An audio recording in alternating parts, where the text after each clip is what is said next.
By late 1943, the Empire of Japan was still holding vast stretches of territory, from the jungles of Burma to the islands of the Philippines. But there was one front they couldn't control anymore: the air. At the start of the war, Japanese aircraft like the Mitsubishi A6M0 ruled the skies. Lightweight, agile, and built for dogfighting, the Zero had humiliated American pilots in the early months after Pearl Harbor. Its range was enormous, and its maneuverability unmatched. Japanese pilots believed their Zero was invincible, and for a time, they were right. But war is never static, and across the ocean, America's engineers were working on something that would change everything. In 1940, before the U.S. even entered the war, the British approached North American aviation with an urgent request. They needed new fighter planes, fast. What the engineers built in just 117 days would become one of the greatest aircraft in history. The prototype was called the NA-73X. At first, it was just another fighter, not particularly special, not yet refined, but its sleek aerodynamic design hinted at untapped potential. When the British tested it, they were impressed, but they soon realized its engine held it back. So they did something bold. They replaced its original American Allison engine with the British Rolls-Royce Merlin, the same engine that powered the legendary Spitfire. And that decision changed the war. With the new Merlin engine, the aircraft reached speeds over 440 miles per hour and could climb higher, fly farther, and dive faster than almost any fighter on Earth. It could escort bombers deep into enemy territory and make it back home. The world now had a new apex predator in the sky, the P-51 Mustang. Meanwhile, in the Pacific, Japan still trusted the supremacy of its Zero. Its pilots had years of combat experience, and they defought the best the Allies could throw at them. But beneath their confidence, cracks were forming. New American planes, like the F-6F Hellcat and F-4U Corsair, were beginning to turn the tide. The U.S. Navy's training programs were producing better pilots faster, and the days of Japan's aces dominating the skies were slowly coming to an end. Still, Japan's Air Command believed it could adapt. They focused on defense, on intercepting bombers, on kamikaze tactics. What they didn't know was that the Americans were about to bring the war straight to their doorstep, and they'd bring the Mustang with them. By 1944, the U.S. Army Air Forces had a new mission: the destruction of Japan's war industry. From bases in China and later the Mariana Islands, B-29 Superfortress bombers began long-range raids over the Japanese mainland. But these bombers were vulnerable. Japan's fighter interceptors, Zeros, Ki-84 Franks, and Ki-61 Tonys, tore into them whenever they appeared. Losses were heavy. Then in early 1945, something changed. The Japanese pilots noticed that the bombers weren't alone anymore. A new kind of escort had appeared, sleek, silver, fast. It didn't dogfight like the old American planes. It stalked. It would dive from impossible altitudes, strike in seconds, and vanish again, leaving behind only the wreckage of a Japanese fighter spiraling toward the sea. For the first time, Japanese pilots began sending back urgent reports. "We cannot catch them. They climb too fast. They turn too quickly. Their speed is unbelievable." The P-51 had arrived in the Pacific, and nothing would ever be the same. In combat, seconds mean life or death. For Japanese pilots used to fighting close, turning battles, the Mustang broke every rule. It could dive at 700 kilometers per hour, outclimb the Zero by hundreds of feet per minute, and cruise for hours without refueling. Even when Japanese aces tried to lure them into dogfights, the Mustangs simply refused. They would climb higher, faster, and attack from above, using their superior speed to dictate every engagement. It was as if they were rewriting the laws of air combat in real time. One surviving Japanese pilot, Saburo Sakai, later admitted, "When we saw the Mustang, we knew the war was over. There was nothing left we could do." The aircraft that had begun as a desperate British request had now become the most feared machine in the Pacific skies. The P-51 wasn't just fast, it was smart. Its design made it more aerodynamic than anything Japan had. Its laminar flow wing reduced drag, giving it a unique balance between speed and stability.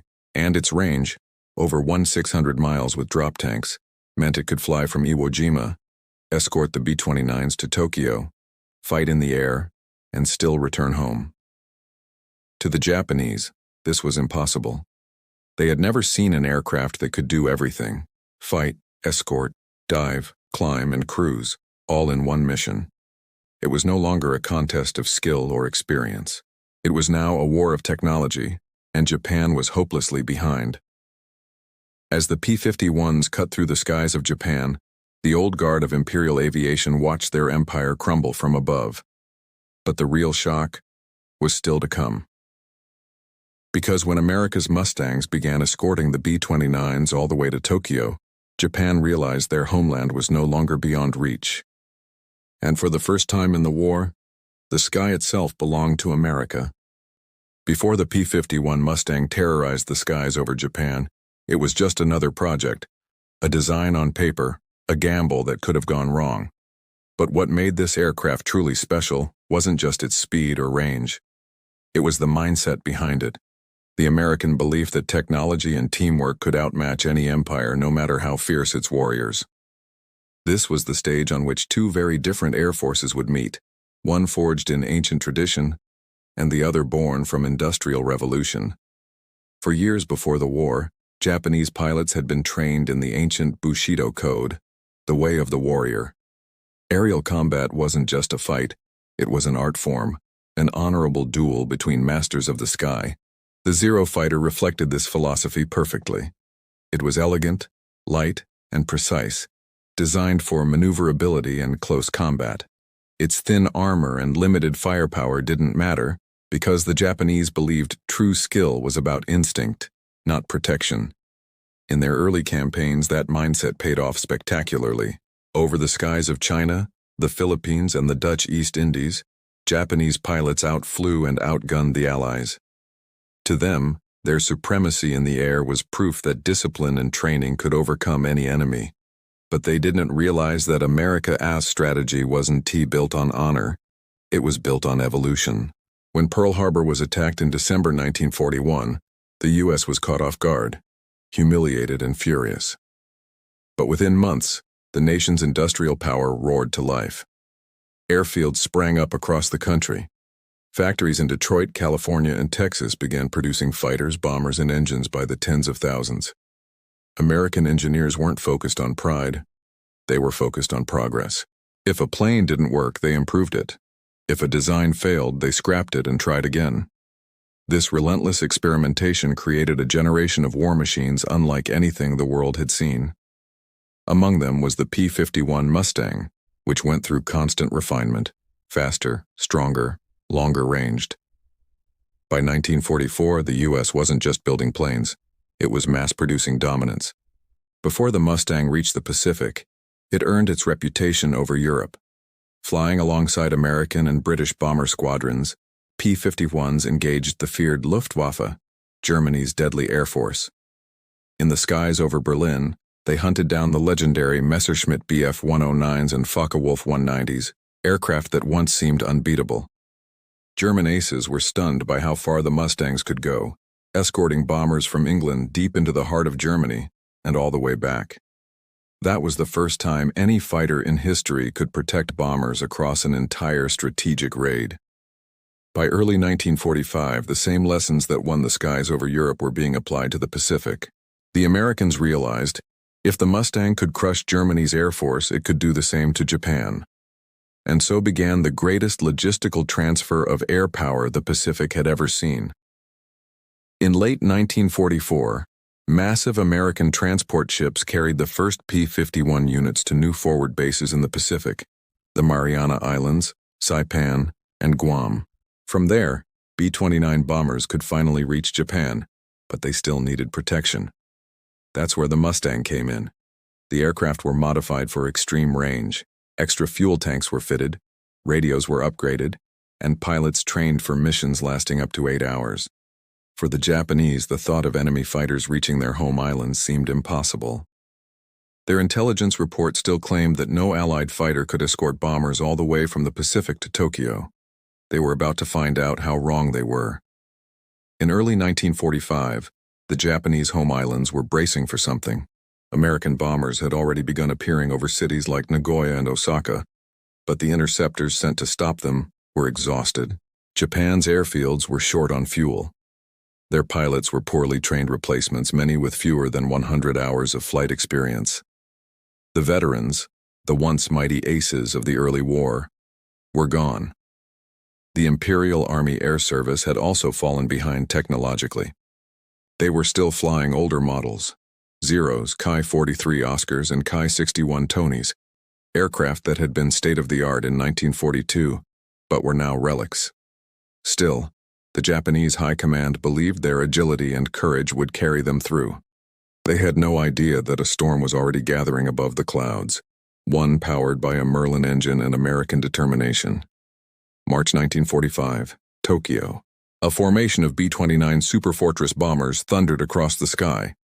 Japanese radar picked them up, and fighters scrambled to intercept. Among them were some of the Empire's best, men who still believed they could outfly any enemy. As they climbed through the clouds, they saw something unexpected. Smaller aircraft glinting in the sunlight far above the bombers. At first, they thought they were more B-29s. Then they realized the truth. The American bombers had escorts. The lead Japanese pilot, Lieutenant Kenji Yoshida, described what happened next. They came down like silver hawks, faster than anything I'd ever seen. Before we could react, one of our fighters was on fire, then another. They were gone before I could even turn. The Japanese pilots tried to pursue, but the Mustangs simply climbed higher, leaving them behind in disbelief. That day marked the beginning of a nightmare that would haunt Japan as Air Force until the war's end. After that first encounter, reports flooded Japan's Air Command. Pilots spoke of American fighters moving faster than any Zero, of guns so precise they could shred a plane in seconds, and of pilots who seemed untouchable. Some commanders refused to believe it. They thought the reports were exaggerated, perhaps the result of panic or exhaustion. But within weeks, the truth was undeniable. Wherever the B-29s went, the Mustangs followed, relentless, uncatchable, and merciless. For the first time in the war, Japan's skies no longer belonged to Japan. The age of the Zero was over, and the legend of the Mustang had only just begun. Spring 1945. The once invincible Imperial Japanese Air Force was now fighting for its life, not over distant Pacific islands, but over its own homeland. The sky above Tokyo, Nagoya, and Osaka was no longer a sanctuary.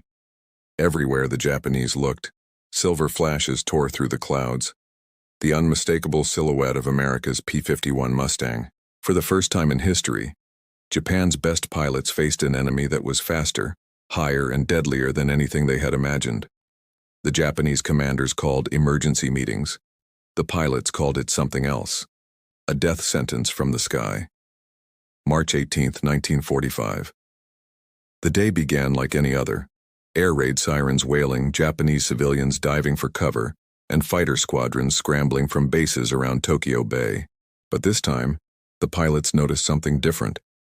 Instead of bombers arriving alone, they came flanked by waves of sleek silver escorts, Mustangs flying in tight formation. As the Japanese interceptors climbed, they realized the scale of the trap. One pilot, Sergeant Takashi Saito, recalled in his diary, "They came down from above the sun. We never even saw them approach. I turned hard left, but one was already behind me. My controls froze. Then flames. In less than 10 minutes, the Japanese lost dozens of aircraft. The Americans? Almost none. The Mustang's 6 .50 caliber Browning machine guns cut through Zeros and Ki-43s like paper. The P-51's pilots, trained in high-speed energy combat, used the boom and zoom tactic, diving at lightning speed, firing in a burst, then climbing back to altitude before the slower Japanese planes could even react. For the Japanese, it was chaos. Their beloved dogfighting maneuvers, tight turns, elegant spins, graceful evasion, meant nothing against a plane that could dictate the fight from start to finish. After the battle, few pilots returned to base. Those who did brought unbelievable stories.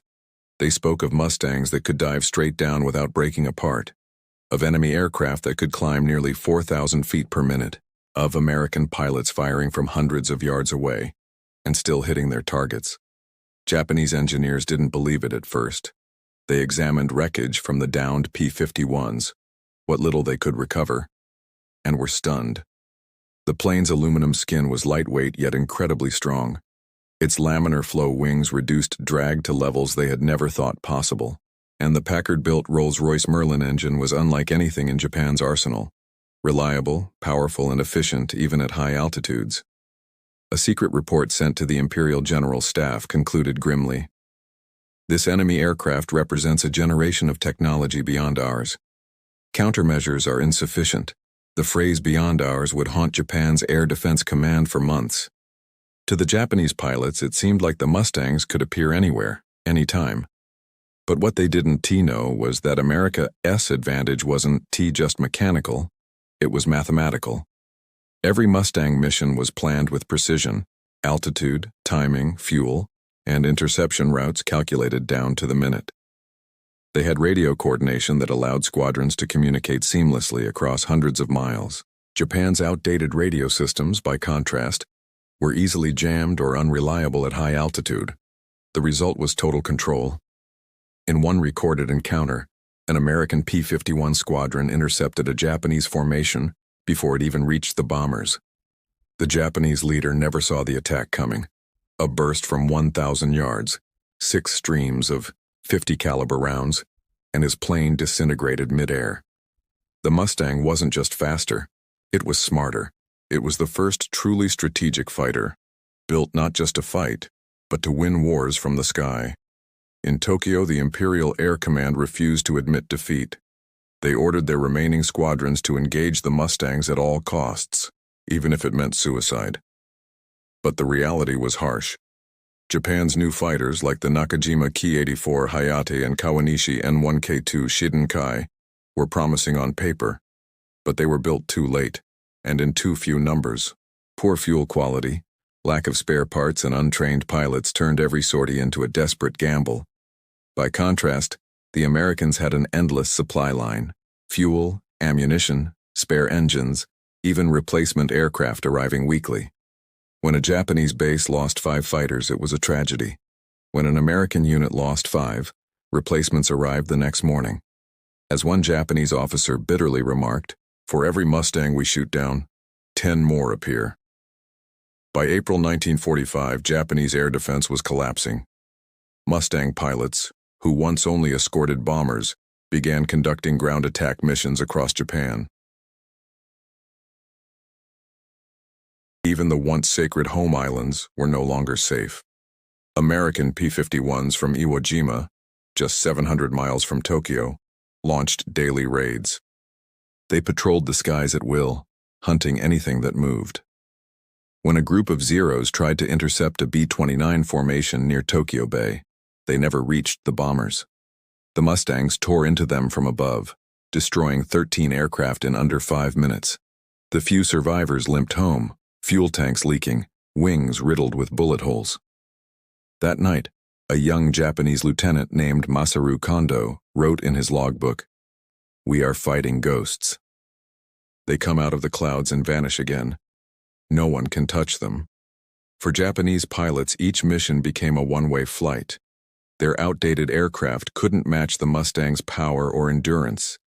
Engaging the Americans meant certain death, yet many still flew, driven by honor, duty, and desperation. By mid-1945, entire squadrons had vanished. Some commanders resorted to kamikaze missions, believing that crashing into a bomber was the only way left to fight. But even those attacks rarely succeeded. The Mustangs, flying escort, shot down kamikaze planes long before they could reach their targets. Japan's skies had become a graveyard of burning wreckage and shattered dreams. In May 1945, as Allied air raids intensified, a captured Japanese pilot reportedly told his interrogators, "We were trained to fight men, but you sent machines." That single line captured the essence of Japan's defeat in the air. The age of the warrior had ended. The age of the machine, of industrial technological warfare, had begun, and at the center of it all was one symbol, the P-51 Mustang, the aircraft that turned the tide of the Pacific sky. But the Mustang's greatest test was still ahead, a mission that would push both men and machines to their absolute limits and prove once and for all that speed alone could decide the fate of nations. By mid-1945, the Pacific sky had become the true battlefield of Japan's fate. The once proud Japanese fighter corps, the guardians of the empire, were being erased, one squadron at a time. The P-51 Mustangs, now operating from captured bases like Iwo Jima and Saipan, ruled the air with near total impunity. Their missions grew longer, deadlier, and more audacious. And what began as simple escort duties had evolved into something far more destructive, a systematic dismantling of Japan's air defense network. For the Japanese, every sunrise brought a new wave of silver predators. For the Americans, every mission brought them closer to victory and to the dark heart of Tokyo itself. On the night of March 9, 1945, the U.S. launched Operation Meeting House, the single most destructive air raid in human history. Over 300 B-29 bombers from the Marianas took off under the cover of darkness, carrying incendiary bombs instead of explosives. Their target, Tokyo. But before the bombers arrived, a wave of P-51 Mustangs swept ahead, clearing the path. They struck at radar sites, shredded searchlights, and annihilated any Japanese fighters that dared to take off. The Mustangs fought with surgical precision. Their speed allowed them to dive in, hit ground targets, and climb back to altitude in seconds. By the time the B-29s reached the city, there was nothing left to oppose them. Tokyo burned, a firestorm so intense it consumed more lives in one night than even the atomic bombings months later. In the aftermath, Japanese commanders were forced to confront the impossible. Their air force, their defenses, even their will to fight, had all been outclassed. For the Japanese pilots who survived those nights, the emotional toll was unbearable. Every mission felt like a suicide run. Fuel was scarce, training was rushed, and aircraft were now being built from wood and canvas because metal had run out. The Empire's once cutting-edge Zero had become a symbol of desperation, underpowered, under-armored, and utterly obsolete against the Mustang. Some Japanese squadrons began avoiding combat altogether. Others took off knowing they'd never return. In intercepted communications, American pilots often heard Japanese transmissions filled with confusion and panic. "Too fast," one pilot cried in broken English during a recorded encounter. "Can't catch him. Too fast." The Mustang's presence had become psychological warfare, an unrelenting reminder that the era of Japanese air superiority was over. Japan didn't give up easily.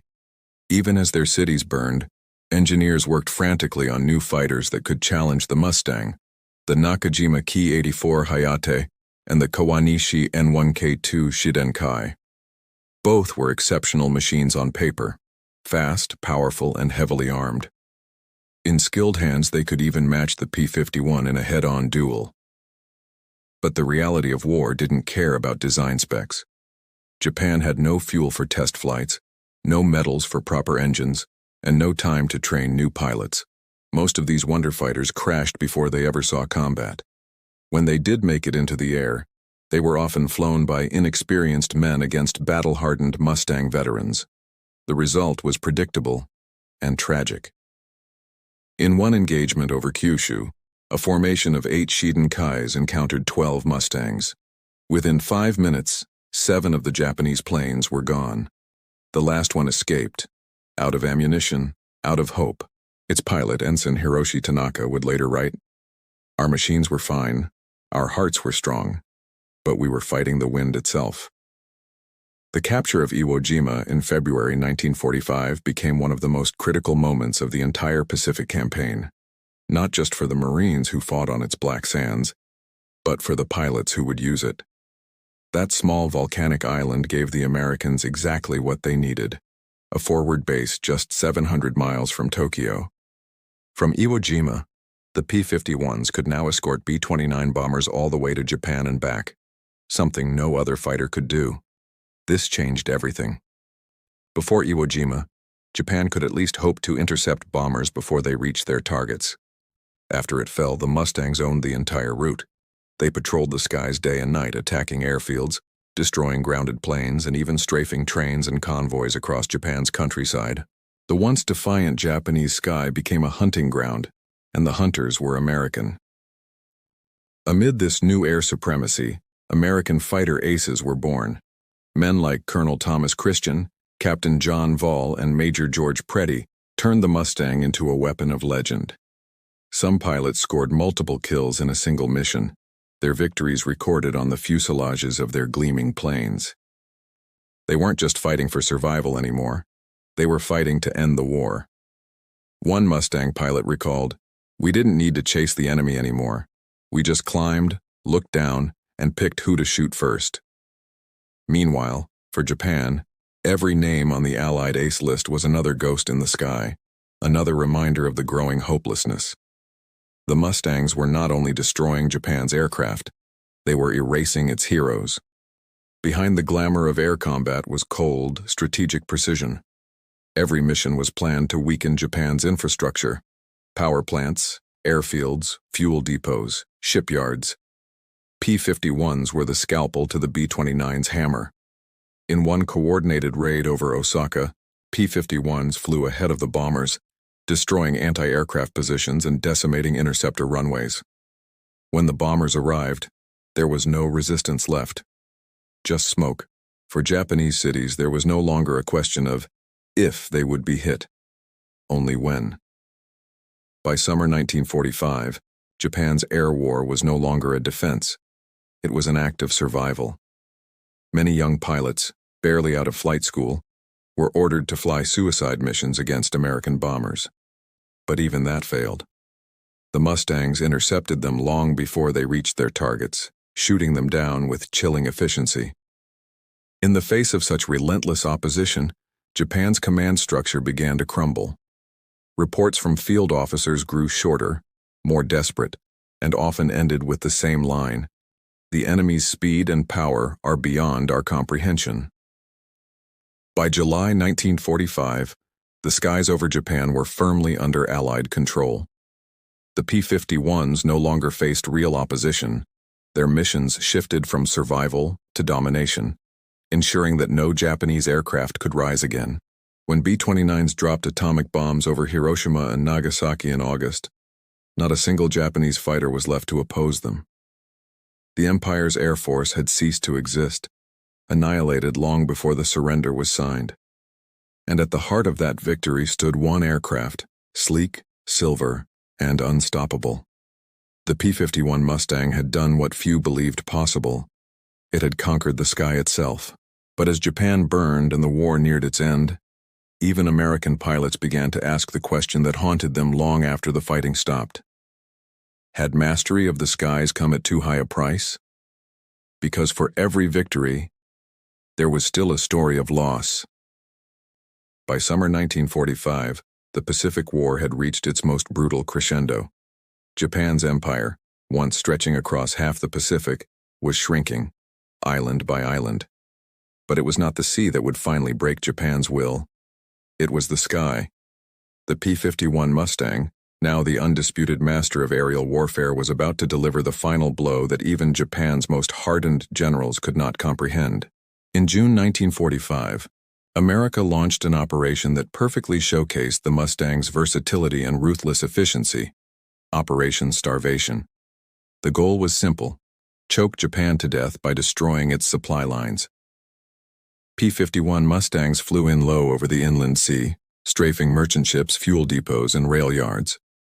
They weren't just fighting planes anymore. They were predators, severing Japan's arteries one by one. Eyewitnesses on the ground described silver flashes streaking overhead, followed by thunderous explosions and waves of fire tearing through convoys. Within weeks, Japan's industrial heart stopped beating. Without fuel or transport, the once feared Japanese Navy couldn't even move its ships out of port. The empire of the rising sun had been grounded, both figuratively and literally, but even in defeat, the Japanese spirit did not die quietly. In late June, intelligence reports warned of a desperate new strategy. Hundreds of young pilots were being trained for kamikaze interception missions, not against ships, but against the Mustangs themselves. It was an act of pure desperation. The Japanese hoped that by ramming the Mustangs mid-air they could at least slow the American advance. But these suicide missions rarely even found their targets. The P-51s were too fast, too maneuverable, too high in the sky. One Japanese pilot who survived his first sortie recalled, "They were like ghosts. I fired, but they were already gone. I turned and they were behind me. I never saw them come." For every Mustang that fell, 50 Japanese planes went down in flames. The imbalance was staggering. The very concept of aerial warfare, once defined by dogfights and courage, had evolved into something else entirely, a one-sided storm. By July 1945, the skies over Japan were eerily empty. Entire airfields lay abandoned. Runways were cratered, hangars destroyed, and the skeletons of once mighty Zero fighters lay rusting in the sun. American reconnaissance teams flying over Honshu reported a chilling sight. Not a single enemy aircraft dared to take off. The Imperial Japanese Air Service, the pride of Pearl Harbor, the terror of the Pacific, had ceased to exist. General Curtis LeMay, commander of the U.S. Strategic Air Forces, put it bluntly, "Japan no longer had an air force. We could fly anywhere, anytime, with total freedom." The P-51 Mustang had achieved something no plane in history ever had. It eradicated an enemy air force from the sky. And yet the missions continued. From Iwo Jima, squadrons of P-51s launched daily raids deep into the Japanese mainland. Their targets were no longer enemy planes. There were none left. Instead, they targeted communication lines, supply convoys, and even individual trucks moving across rural Japan. For the pilots, it was a strange kind of victory. They had won the skies but now flew through a realm of ghosts. In letters home, many Mustang pilots described the same haunting feeling, that they were flying not over a battlefield, but over the ruins of a civilization. It felt wrong. We were kings of a dead sky. On July 29, 1945, one of the last recorded air battles over Japan took place near Kyushu. A formation of B-29s was returning from a bombing run, escorted by 6 P-51 Mustangs. Out of nowhere, 4 Japanese Ki-84 Frank fighters appeared, one of the few remaining squadrons still operational.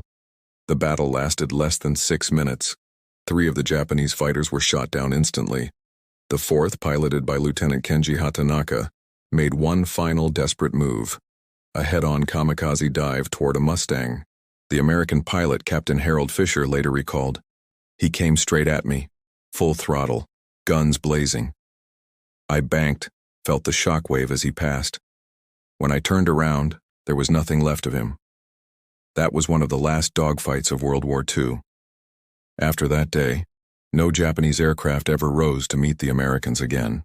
When Emperor Hirohito announced Japan's surrender on August 15, 1945, the news spread across the Pacific like a shockwave. On the runways of Iwo Jima, P-51 pilots gathered around radios, listening in silence. For months, they had fought an invisible enemy, the weather, fatigue, and their own conscience. Now, it was over. Many stood beside their aircraft, touching the silver fuselages as if saying goodbye to a comrade. Major Charles McGee, one of the legendary Mustang pilots, later said, "The plane carried us through hell. It wasn't just a machine. It was our salvation." Across the Pacific, the men who once flew against them sat in silence too, some weeping, some simply staring into the horizon. For them, the war had not been lost in a single battle, but in every flight they couldn't catch, every shadow they couldn't chase. The P-51 Mustang became more than an aircraft. It became a symbol of ingenuity, speed, and the unstoppable force of American industry. From the drawing boards of North American aviation to the skies over Tokyo, it represented what made the Allied victory possible: courage, innovation, and sheer determination. Even German Luftwaffe aces like Adolf Galland later admitted, the Mustang was the best all-around fighter of the war. And for the Japanese, the lesson was eternal, that wars are not always won by numbers, but by innovation and will. On September 2, 1945, as Japan formally surrendered aboard the USS Missouri. A formation of P-51 Mustangs roared overhead, the same aircraft that had once struck fear into the heart of every Japanese pilot. The message was unmistakable. The sky now belonged to a new power. The men who flew those planes knew they had changed history, not just by defeating an enemy, but by ushering in a new era of air dominance that would shape the next century. The P-51 Mustang wasn't just fast. It was freedom cast in metal and fire soaring above the ashes of war. And as the world looked toward peace somewhere over the Pacific, a Mustang still flew, fast, free, and untouchable. When the guns finally fell silent in August 1945, the Pacific skies that had once thundered with battle were suddenly quiet. The war that had consumed millions, on land, sea, and air, was over. But amid the wreckage of empire and the dawn of a new world, one aircraft stood apart. Its name echoed through history, a name whispered by allies with pride and remembered by enemies with disbelief. The P-51 Mustang. The plane that had arrived late to the war, but had ended it faster than anyone imagined. After Japan's surrender, Allied occupation forces moved swiftly across the islands. What they found was staggering. Airfields were littered with broken machines, Zeros, Ki-43 Oscars, and half-finished prototypes of Japan's last desperate inventions. But there was something even more telling than the wreckage. In many hangars, engineers had left chalk marks on the walls, hurried sketches and calculations showing the outlines of an aircraft eerily similar to the Mustang. Swept wings, bubble canopy, streamlined fuselage. It was clear. Japan had tried to copy the Mustang's design before the war ended. In a captured technical report dated July 1945, one Japanese engineer wrote, "We must understand this American fighter. Its power is unlike anything we have built. It flies higher and faster than imagination allows." But it was too late. By the time they realized the truth, the war, and the sky, were already lost. You might think that with peace restored, the Mustang's story ended there, but it didn't. In fact, the post-war world gave the P-51 a second life. As tensions with the Soviet Union began to rise, the Mustang found itself on a new frontier, the early days of the Cold War. It served with dozens of nations, from Sweden to Israel, from Korea to the Philippines. In the Korean War, years after World War II had ended, the P-51 once again took to the skies, this time as a ground attack aircraft against North Korean and Chinese forces, and once again it earned respect. Even jet pilots, men flying F-86 Sabres, admitted that the Mustang, though slower, had something no jet could match: soul. It had become more than a fighter. It was a symbol of freedom, of ingenuity, and of the belief that one design, one idea, could change the world. But victory always comes with a price, and the men who flew the Mustangs knew it better than anyone. Years later, American pilots who had fought over Japan met some of their former enemies at reconciliation events. One Japanese veteran, now an old man, approached a retired Mustang pilot named Lieutenant Bob Goebel, who had flown over Tokyo in 1945. The Japanese man bowed deeply and said, "When I saw your planes, I knew we could no longer win. But I also knew the war would end sooner. You saved lives, even ours." Goebel would later write in his memoir, "In that moment I realized our speed wasn't just power, it was mercy.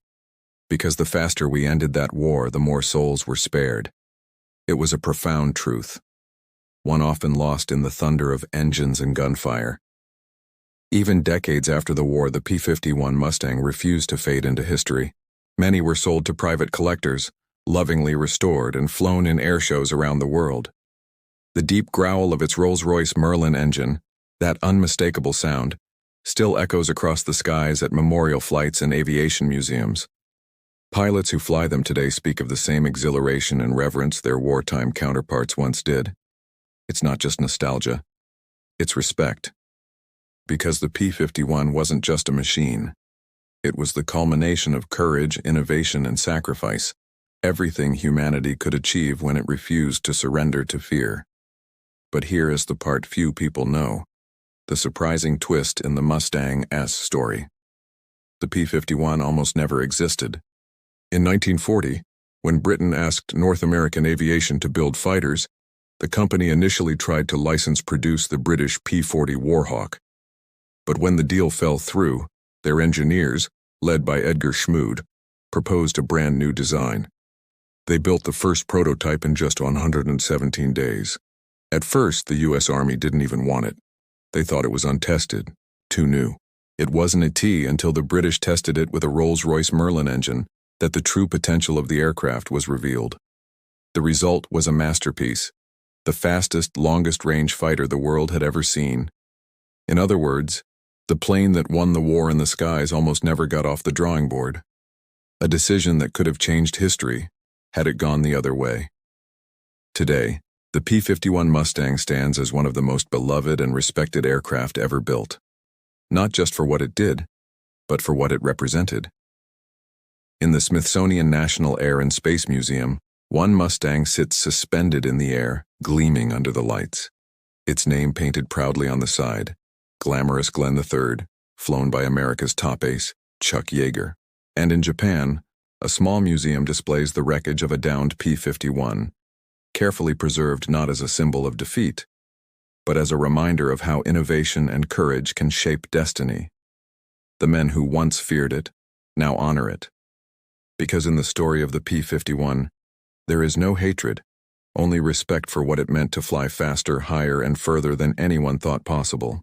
When we look back on the skies of World War II, it's easy to see just numbers, victories, losses, statistics. But behind every flight was a heartbeat. Behind every machine, a dream.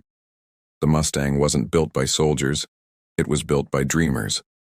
And those dreamers helped end the darkest chapter in modern history. For the Japanese pilots who faced it, it was a machine of awe and terror. For the Americans who flew it, it was their wings of freedom. And for history, it became a legend that will never fade. If this story moved you, if you believe history should be remembered not just for its wars, but for its lessons, then join us. Subscribe to WW2 Valor Echoes for more untold stories of courage, innovation, and human spirit. Because behind every battle, there's a story waiting to be heard, and behind every legend, a truth that still echoes today. This was the story of the P-51 Mustang, the plane so fast, so powerful, that even Japan's bravest pilots couldn't believe what they saw.